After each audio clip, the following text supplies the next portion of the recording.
आज हम बात करेंगे बच्चों की परवरिश के ऊपर। जो सभी मम्मी पापा का एक ही सपना होता है कि उनके बच्चे कितने खुश हों, लाइफ में ज़्यादा से ज़्यादा खुश रहें, वो रिस्पॉन्सिबल बने और उनके लाइफ के अंदर डिसिप्लिन हो। ठीक है। तो ये चीज़ ये हर पेरेंट्स इस चीज़ को लेकर के बहुत चिंतित हैं आज के डेट में। और कोई भी मम्मी पापा नहीं चाहते हैं कि बच्चे हमारी बात ना माने। उनके वो मतलब वो हमेशा वो चीज़ें करें करें जो हम उसे मना कर रहे हों। ऐसा कोई पेरेंट्स नहीं चाहता। तो चलिए, मेरे पास जो भी अपना एक्सपीरियंस है मैं उससे आपके सामने कुछ शेयर करना चाहती हूँ, जिसकी हेल्प से आप जो है अपने बच्चे के अंदर एक नया संस्कार डेवलप कर सकते हैं। जैसे हर मम्मी सबसे बड़ी बात है कि हमारे जो पेरेंट्स हैं, वो पेरेंट्स तो बाद में हैं, पहले वाइफ हस्बैंड हैं। तो एज ए वाइफ हस्बैंड उनको किसी भी चीज़ को लेकर के एक मत होना चाहिए। जब तक उनके अंदर एक थिंकिंग नहीं होगा, एक सोच नहीं होगा, तब तक बच्चे हमेशा मल्टी डायरेक्शनल में काम करेंगे। ठीक है। तो आप जो जैसे मान लो कि मैं अपनी बात बताती हूँ। तो जहाँ तक पापा जो हैं वो बहुत लीनियंट है। ठीक है। और जो मैं हूँ, तो मैं हर चीज़ से अपने बच्चे को एक डिसिप्लिन क्रिएट करना चाहती हूँ। इस वजह से उन्हें जो कुछ भी देती हूँ, जो कुछ भी उनसे करवाती हूँ, वो कंडीशनल करवाती हूँ। लेकिन इसका भी जो है एक अलग इम्पैक्ट पड़ सकता है, जो कि हर मम्मी पापा को चाहिए कि एक म्यूचुअल अंडरस्टैंडिंग बना रहे, जो कि हम दोनों के हेल्प से हमारे बच्चे के अंदर एक नया संस्कार डेवलप हो रहा है। जो अधिकतर पेरेंट्स गलती करते हैं, वो ये गलती करते हैं कि पापा कुछ और बोल रहे हैं, मम्मा कुछ और बोल रही है। पापा कुछ और कमांड दे रहे हैं, मम्मा कुछ और ऑर्डर दे रही है। अब बच्चा इसमें कंफ्यूज हो जाता है कि मुझे किसका मानना चाहिए, किसका नहीं मानना चाहिए। अ, तो मैं कहूँगी कि पहले तो आप अपने आप को, एक दूसरे को जो है आप समझें, एक दूसरे को जो भी बातें हो वो अकेले में करें, और एक डायरेक्शन में बच्चे को रखें, ताकि बच्चे को भी इजीली किसी चीज़ों को वो ले सके। तो बच्चे को सबसे पहले शुरुआत आप कैसे कर सकते हैं कि बच्चा रिस्पॉन्सिबल बने, वो ये कि बच्चा अगर सबसे पहले सुबह उठता है तो उसकी शुरुआत उसको जो है बेड को सेट करने से, उसे जैसे भी आता हो उसको बोले कि वो बेड को सेट करे। ठीक है। जब वो कुछ भी अपने से जब करेगा ना, जो खुद से जब करेगा ना, तो उसके अंदर एक अलग खुशी आएगी। और मैं आपको एक बात बताती हूँ, वो रिस्पॉन्सिबल ऐसे नहीं बनेगा कि आप हर चीज़ पे आप एक फियर के साथ में उसको सजेशन दें, उसको ऑर्डर दें कि इस चीज़ को करो, नहीं तो मैं तुम्हारे साथ, फिर तो मतलब आप समझ रहे हैं ना मैं क्या बोलना चाह रही हूँ। उसको हर एक जो भी आप ऑर्डर दे रहे हैं ना, उसको प्यार से दें। ठीक है। और उसको मतलब आप पॉजिटिव रिइंफोर्समेंट डालें कि आप ये कर लो तो ये आपको मिलेगा। ठीक है। जैसे आपको एक एग्जांपल देती हूँ, मान लो कि अक्सर हम जब दर्शिका को स्कूल पहुंचाने जाते हैं अपनी बेटी को, तो अगर वो किसी गरीब बच्चे को देखती है तो वो पूछती है मेरे से कि मम्मा ये क्यों इस तरह से कचरा कर रहा है, इसको क्यों नहीं वो मतलब पढ़ाई कर रहा है, तुम्हारी तरह स्कूल क्यों नहीं जाता। तो मैं उसे ये बोलती हूँ कि देखो, उनके पापा के पास पैसे नहीं है, उनके मम्मा के पास पैसे नहीं है कि वो पढ़ा सके, तो मैं आपको पढ़ा रही हूँ। तो आपको क्या करना है, एक दिन इतना बड़ा इंसान बनना है कि इनके जैसे कितने सारे बच्चे होंगे जिनके पास पढ़ने का नहीं है, खाने का नहीं है, रहने का नहीं है। तो आप उन सारी चीज़ों को जो है पूरा करोगे। ठीक है।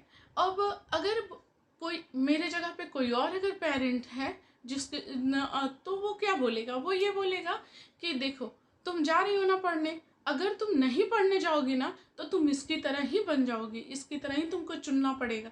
ये क्या है, निगेटिव इन्फोर्समेंट है। तो आप ना अपने बच्चे के अंदर एक पॉजिटिव एटीट्यूड डालें। ठीक है। तो कुछ मेरा जो एक्सपीरियंस है उसके आधार पे, अगर आप बच्चे को स्मार्ट बनाना चाहते हैं तो सबसे पहले ना आप उसके अंदर सिंप्लिसिटी लाइए। ठीक है। सिंपल लिविंग जो होता है ना वो लाइए। ठीक है। Yes for simple, right. So अब अगर इन चीज़ों को मैं थोड़ा डिटेल में एलोबरेट करूँ तो मैं ये बताऊँ कि आज के पेरेंट्स जो हैं वो सारे मम्मी पापा का रहता है कि जो कुछ मुझे नहीं मिला मैं अपने बच्चे को देना चाहता हूँ, ठीक है।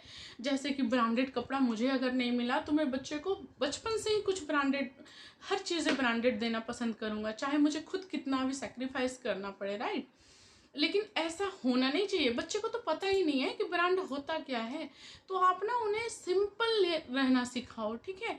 जितना वो सिंपल रहेंगे ना, जितना आप दिखावा की दुनिया से दूर रहोगे ना, उतने अंदर उनके अंदर सिंप्लिसिटी आएगी। अदरवाइज बच्चा जैसे जैसे बड़ा होगा ना, वो तो वो सारी चीज़ें फिर आपसे जिद करने लगेगा कि नहीं मुझे यही चाहिए। फिर आप प्रॉब्लम में आओगे, फिर आप चिढ़ोगे, फिर आप गुस्सा करोगे, फिर उनसे मारपीट करोगे कि नहीं मेरे पास पैसे नहीं है, मैं ये नहीं कर सकता, मैं वो नहीं कर सकता। तो बेटर है कि आप चीज़ों को थोड़ा सा कंट्रोल करें अपने आप को, और बच्चे के अंदर एक सिंप्लिसिटी का जो है एक संस्कार डेवलप करें, ठीक है। यम फॉर होता है मोरल स्टोरीज। अपने बच्चे को आप कैसे स्मार्ट वर्क करेंगे, तो मेरा जो टॉप मोस्ट सेकेंड पॉइंट है वो है यम, SMART, right. So yes for simple, okay, Yama for moral, okay. तो आप अपने बच्चे के अंदर एक नया संस्कार कैसे दे सकते हैं कि आप हर दिन उनको, हर दिन जब भी बच्चे सोने जाएं तो उनके अंदर एक मोरल स्टोरीज उनको सुनाएं, ठीक है। ताकि जिनके हेल्प से बच्चे जो होते हैं ना वो बहुत इमेजिनेटिव होते हैं, बहुत क्रिएटिव होते हैं, उनको कहानियाँ सुनना बहुत पसंद होता है। तो जब आप उनको कहानियाँ सुनाओगे ना तो आपकी सेंटेंस कंप्लीट भी नहीं होगी, उससे पहले वो ना अपने एक थाट्स क्रिएट करना लग जाता है, वो एक विजुअली उस चीज़ों को फील करने लग जाता है। तो उनके हेल्प से क्या होगा, उनके सबकॉन्शियस माइंड में वो चीज़ें बैठ जाएगी। जैसा कि आप लोग भी बचपन में कहानियाँ सुने होंगे अपनी नानी दादी या फिर पापा से, दादाजी से, है ना। तो मैं भी पहले जो पंचतंत्र की कहानियाँ आती थी, अकबर बीरबल की कहानियाँ आती थी, तो हम लोग सुनते थे, उन चीज़ों से फिर सीखते भी थे। और फिर स्पेशली मेरे पापा जो हमेशा कुछ जो भी कहीं न्यूज़पेपर है, कहीं कुछ भी है, वो हमेशा बुक्स पढ़ने के बहुत शौकीन थे। तो जो भी वो ऐसा मोरल स्टोरीज होता था वो हम लोग के साथ ज़रूर शेयर करते थे। तो मैं उन्हीं सब एक्सपीरियंस पे आपको बता रही हूँ कि आपको भी अपने बच्चों के साथ मोरल स्टोरीज हमेशा शेयर करना चाहिए। जिससे क्या होगा, आपको उनके अंदर निगेटिविटी थोड़ी कम होती नज़र आएगी, और बच्चे अपने आप को जो स्टोरीज, जिस तरह का स्टोरी, मान लीजिए कि आप जैसे अब्दुल कलाम है, डॉक्टर राजेंद्र प्रसाद हैं, जिस तरह का भी आप चाहते हैं कि उनके अंदर संस्कार डेवलप हो, उनसे रिलेटेड आप उनको स्टोरी सुनाइए, ठीक है। और हाँ, कभी भी किसी भी मम्मा को जब वो बच्चे रात में जब सोने जाए ना, चाहते हैं कि वो जिद्दी ना हो, वो खुश रहे, ठीक है, और वो रिस्पॉन्सिबल भी बने। तो आप जब वो सोने जाए ना तो आप उनको प्यार से एक जादू की झप्पी दीजिए, ठीक है। ताकि बच्चों को ना सोने वक्त एक रिलैक्स फील हो, उनको एक खुशी अंदर से फील हो, ठीक है, ताकि वो आराम से रिलैक्स होकर के सो सकें। और फिर सुबह में जो है, अधिकतर मम्मियाँ जो ये गलती करती हैं कि सुबह उठते ही चिल्लाना शुरू, उठ जाओ उठ जाओ, उठो नहीं तो वरना ऐसे वरना वैसे। नहीं, ऐसा नहीं करना है आपको अपने बच्चों के साथ, ठीक है। क्योंकि उनकी एक दिन की शुरुआत होने वाली है, और दिन की शुरुआत जब इस तरह की मधुमक्खी टाइप की मम्मा से होगी ना, तो उसका पूरा दिन बुरा जाएगा, बच्चा चिड़चिड़ करेगा। तो बेटर है कि आप उनको प्यार से उनको जाओ गले लगाओ, फिर उनको जादू की झप्पी दो, फिर आप उनको प्यार से उठाओ, बच्चे उठेंगे। और उनको ना एक जो पॉजिटिविटी है ना वो अपने पेरेंट्स से उसको मिलेगा, तो उसे एक बहुत खुशी देगा।